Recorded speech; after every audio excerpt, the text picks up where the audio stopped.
Hello and welcome to HobbyKing. My name is Stuart and I'm here to present to you a new release under our HKing brand.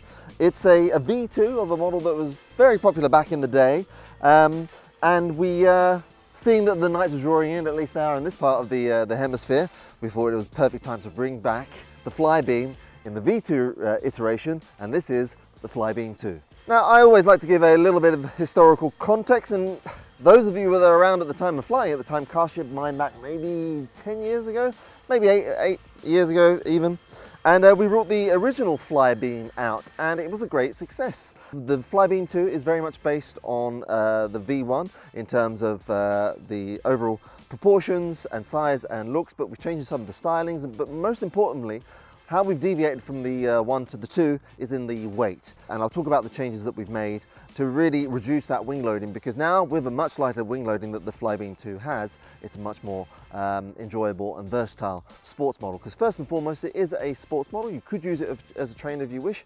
Indeed, it's very forgiving, as we will show you when we give you the flight demonstration. Primarily, you've got to think of it as a sports plane with the added benefit of being able to fly very early in the morning or very late in the evening, or if your country allows. Fortunately, it doesn't here in the Netherlands, but elsewhere in Europe and across the world it does. You can fly at night and it's perfect for that. So we are going to demonstrate as much as we can in low light settings, i.e. when the sun starts to go down, just how well it performs in terms of a night flyer, but also just in general sports flying on fine weather days like this, you'll find that it performs excellently. So let's dig into the changes between the 1 and the 2. The spec, first of all, is the same. It's that just a fraction over 1 meter wingspan. I think it's 1 meter and 92 millimeters, which in old money is around 43, 44 inches. The all-up weight, though, is massively reduced, and that's for 2 reasons. First of all, it was EPP in the original version, which is fine in terms of durability, but it actually is quite a bit heavier than EPO, expanded polyurethane, which this is now. This is now molded from EPO. Not only is it lighter, it's also got a much smoother finish as well, which I'm sure you can see picking up on camera there. And that's one way that we save weight. Also the LEDs. Now the LEDs on the original version were these thick, heavy PCBs, and they worked, but they were heavy and also prone to moisture. 2 things about these LEDs. First of all, they're much lighter. Second of all, they're sealed LED strips, much more efficient, much more modern. And that means any moisture, and I say moisture because you'll tend to be flying early in the morning or late in the evening. That's when all the dew comes up on the grass, especially if you're flying on grass like we do. And there's no problems now with moisture at all. Other changes that we've made, obviously it's got a nice new colour scheme. The undercarriage has been reconfigured that it now rakes forward, and we've done away with the pants on the wheels, and we've fitted bigger wheels as well, so it's much more able and capable of flying off of grass surfaces, such as you see behind me, and as we'll be demonstrating a little later on. In specs, it's now got a RVS 30 amp G2 speed controller, so you have the reversing function if you need it, and it also means it's a 32-bit speed controller, so it's just that much more modern tech in terms of control for the motor. The motor is the same, the propeller is the same, and the servos are 9-gram high torque throughout, 1 on each aileron and then 1 for the elevator and rudder. And then it's really about the LEDs and how well they work. You'll see that the green is really the right side and the red is really the left side, and that is coordinated with the stickers on it as well. Now, if I tilt it up on its nose here, I'm going to give you an idea of what the battery access is. I haven't had my coffee yet, so I'm a little tongue-tied. Now, this is a 2200 3S. It will only run on a 3S because the LEDs are 12 volts, so you can't run a 4S in this, otherwise you risk blowing the LEDs. That being said, it has really nice sports performance on the 3S. You could even fit a LIHV 3S, and that's still within the bounds of the LEDs. So you could go up to LIHV if you really want to, but even on regular LiPo, you'll see it's really, really perky. The speed controller is just back and underneath that, under a plywood tray, and I've got my receiver further back here. If I put that magnetically held hatch back on, I will turn it over, just to give you an impression of the underside there. There, fantastic. Yeah, you can really see it. I mean, they're orange even in bright daylight, so then when you go into lower light and you see the LED coming through, really, really pops. Also, what I want to point out whilst it's upside down, the colour scheme itself, in terms of visual aids and orientation aids, the top is obviously different to the bottom here. Whilst I've got it here, you can see that there is a magnetically held hatch for the servo axis if you should need to go in there, and I'll put that back on. I can actually start off telling you about the assembly whilst I've got it upside down. One of the first things you do in terms of assembly is screw the undercarriage on. 4 screws hold that on place there. Now there is some gluing if we're talking about assembly. The main wing glues together and the tail plane glues together. Remember, this is an older design. That being said, the gluing only takes an evening, and you can use the wing bolts and plates to jig the wing so it's perfectly aligned and in place, and at the same time you can glue the tail on, and that does slot in and key into the foam slots, so it pretty much self-aligns. But just to double check, with the wing bolted on, you can easily align the tail to the wing, and Bob's your uncle. There is a quick setup guide included in the box, and also if you scan that QR code, you'll go to the full manual. Other than that, in terms of assembly, the only thing you need to do is connect up your push rods and mount your 3-brake propeller and spinner. Again, all mentioned in the manual. So without further ado, I think we'll get it out to the next section, which is the flying part. We may get the flying section in today. I'm just thinking logically in terms of how much time our cameraman Andres has, or it could be that we come back when it's actually a dull day. We're actually really lucky. It's really nice weather today. Not the best weather for showing the lights, but definitely we will make time to show you the Flybeam 2 flying in lower light conditions, because essentially that's what it's all about. That being said, if you've got a perfect day like this, it's also a great sports model in general, with the added benefits of super day bright LEDs when it's a gorgeous day. Speaking of flying, of course, there will be a model memory available for the Flybeam 2 that you can use on your Orange X14, and that really helps in the process. So anyway, in terms of the edit, let's go on to the flying section now for the Flybeam 2.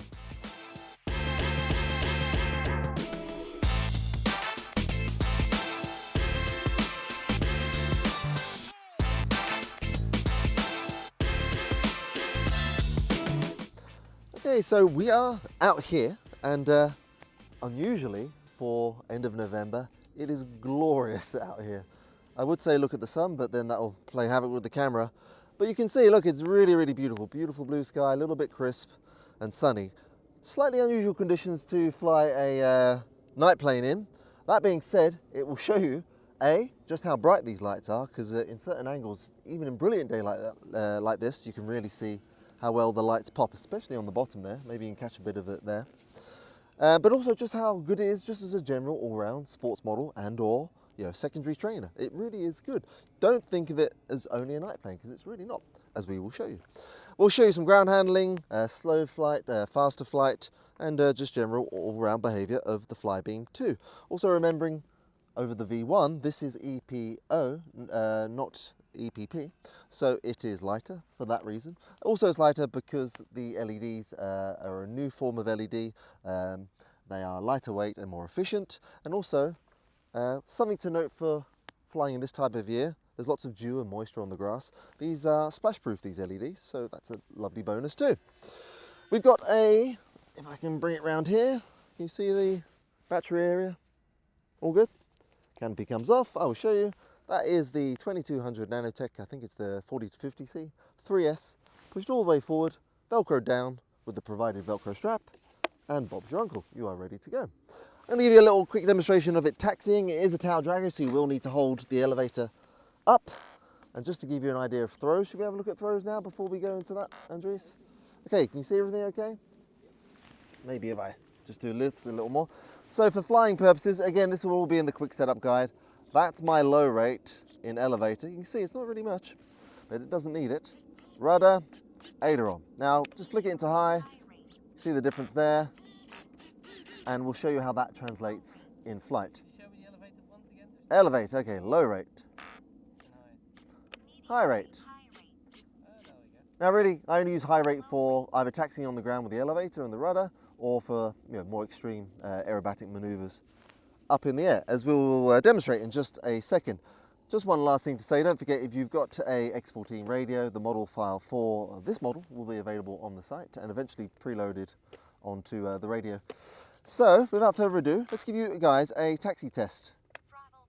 Throttle active, there we go. Here we go, so I'm just going to hold for the elevator and we'll get ready on camera there. Taxiing around. Full up elevator, this is grass, this is winter. And it's a little bit bumpy, although I must say we've got excellent grass even for this time of year. Many thanks to the people that look after our grass here at the club. They do a heck of a job. Heck of a job, it's incredible. This is like luxury grass, as it were. Anyway, enough about the grass. You can see it's handling really rather well. That's on high rates on the rudder, steerable rudder, tail wheel, sorry, linked to the rudder. And you can see the lights flashing underneath, well at least I can, hope you can as well. Oh yeah, camera's picking up. And there's a little bit of wind from the south, so we're going to taxi out. Again, holding full up elevator, you see that keeps that nicely planted. The wheels are slightly bigger than they were on the previous version, so that helps with ground handling too. And if we're ready, I'm going to take off. Okay to take off? I guess it's okay. All right, low rates. Let's just ease straight into it. Taking off with the Flybeam 2. Holding on some elevator, ease on the throttle, ease off the elevator, correct with rudder, and then ease up. Trying to avoid the sun. Is that okay? Very nice. Now that was half throttle the whole way there. Just give it a touch of trim. There we go. I'm cruising around at half throttle now. The Avios twin otter has just landed there. Still at half throttle. Now can you see the lights there? Oh yeah, Do you see that? clearly. Really, really nice. I'm just going to keep it at half throttle for a little bit more. I'm going to bring it around and fly it almost above us. I'll just bank away slightly. You should be able to really see against the blue there. See the lights? Yes. Look at that. And see the flashing? The green especially stands out. There he goes, it goes away. So it's really nice, predictable, cruising around, beautifully stable. I'm just going to show the people how bright the sun is right now. Go on then. It is ridiculous. Blindingly bright. Yeah. As a gentleman with his twin otter, who doesn't like that? Very, very nice winter's day here. But even then, look how the lights, oh, you got me? Look how the lights stick out. Now, that was all at half throttle. So let's bring it around for a fast pass. Just, it's not, you know, super fast, but it's got enough performance to it for nice sports flying. This is full power now. A little bit of opposite rudder. And with that, you can, you know, you've got performance enough to get up into a lovely stall turn there. Full power again. Cruising pass. Again, you're not going to win any speed competitions with this one, but it flies really, really nice with the power that it's got. I'm going to do a loop now into wind. Up on the elevator. This is on low rate. Ease off the throttle. And then going to roll out of that on high rate. That's high rate. And then straight back into low rate. That's the way I like to fly. I like to split between the two rates. Just to be fair though, I'll give you a low rate demonstration on the roll. So that's low to the left and low to the right. You just said winning no speed competition. I just thought it's going to be so much fun to do a night speed competition with these. Well, yeah. But oh, well, it's certainly very stable for it. Yeah. And it's definitely very, very bright. I'm going to slow it down now, coming past. And again, we'll do a little knife edge. Sorry, not knife edge, full turn. But saying knife edge, it will actually do it if I can just bring it round. Over on the rudder. See it there? Little bit of coupling, just about maintains. You got that? Very nice. Very, very nice indeed. I mean, essentially it is a high-wing sports model. It's just with the added benefits of lights. High rates again. And whilst I'm up high, I'm going to bring it in and do a really nice spin. Just gain some height, so I'm just climbing whilst I turn, climbing whilst I turn. You see it lighting up in the sky there? Got it, yeah. I like how the undercarriage glints in the sun as well. So I'm going to go high rates again, and I'm just going to get into the stall. Like so. 1, 2, 3, 4, and recover. Look at that. Did you get it? Oh, I missed the recovery. Oh, So come sorry. on. It was like inches from the ground. That's Okay. probably why I missed it. Didn't think it was going to be there. I'll come past and come straight up into But it. she's predictable. This is what the you're saying. underbelly. There she is. Yeah. Yes, she is very, very predictable. So we'll do one more. Maybe go a little wider this time. I mean on the camera. Mr. Cameraman. Here we go. I'm going to high. This is how I do it. There's many ways you can do it. You can flick into it or whatever you like, but I just go into high rates. I let the nose come up. He also demonstrates the stall, so now it stalls, and then I flick it over on the rudder and ailerons, and then recover. How's that? Very nice. Thank you. I tend to flick into low rates once I'm ready to recover. Here we go, low pass, full power now. Here she comes. Only just over a metre span, so not the biggest. But look how well she tracks, really, really nice. And we will come around and do you guys a touch and go. Remember, it's got the oversized wheels from the previous version. It rolls on, rather well on that metal axle. I'm gonna try not to bounce it because they are a little bit hard. Oh no, that was a bouncer. I'll try the other way. Didn't like it from the sun position, so I'm gonna come this way. You can, with a little bit of practice, you can do a one-wheel touch and go as well. Let's bring it in this way. Well, the wind changed a bit, I think. Yeah, I think it did. A bit more power.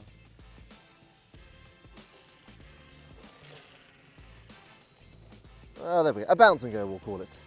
It is rather stiff, but you know, it does the job. I'm pretty sure the ground right now is frozen. It is still rock Solid solid. rock, Yeah, yeah. Summer will be a lot easier. I just want to redeem myself. Try and do a slightly smoother one. There you go, a little bit of rudder. Oh, there she goes. She's up. Yeah, she's no Tundra. That's true, but that's not why you're buying the Flybeam 2. Let's try a little bit of inverted. So I'm going to be in mid-rate for that. Very, very nice. Bring it round. Show you the underside. And the great thing about the sticker design, it's very different on the bottom than it is on the top. So even without the lights, very nice to see. Up she goes for another stall turn. Fire rate's there. Super. And I think that about wraps it up for what we can show now in this brilliant light. You see the lights there. I'll do another banking turn like this. There's the green is the one side and the red is the left. Very, very nice. There it is, look at that. And you can't quite tell, but those wingtips are flashing, which in the lower light really, really helps. So I'm going to bring it into land, and maybe we'll get a little bit of low light footage a little later on, once this beautiful day starts to fade. Flaring, flaring, bit of power, bit of power. Yeah. No, come on, shoot, you can do better than that. I'm one of those people that is never really satisfied unless it's a greaser. There we go, pretty much no wind now. There we go, fly it onto the deck. You got it in it. There we go. Pretty happy with that one. So there we go, you can expect around 5 or 6 minute flight time on the 2200 3S on the Flybeam 2. If you're looking for a general sports model that's not super intense but nice and relaxing, you can't go wrong with the Flybeam 2. If you're also looking for a sports model that's got the added benefit of being excellent in terms of low light and even bright light in terms of visibility, you can't go far wrong with the Flybeam 2 with all these excellent new and improved LEDs. So check out the website. There'll be you'll probably see a link underneath this video. You can also check out the manual on there. It's pretty easy to assemble. There is some gluing involved, but essentially you glue the wing halves together with the spar and the wing bolt plates with the glue, Yoo-hoo type glue, still setting. You bolt the wing on to the fuselage. That jigs the fuselage in place. And then whilst that's drying, you can also glue on the tail plane as well. And then it's just a case of setting up in your receiver once you bolt on the undercarriage. So that's it, the HobbyKing Flybeam. So that's it, the HobbyKing Flybeam 2. Hope you enjoy it and look out for it on the website right now and the link below. Thank you very much, and I'll see you next time.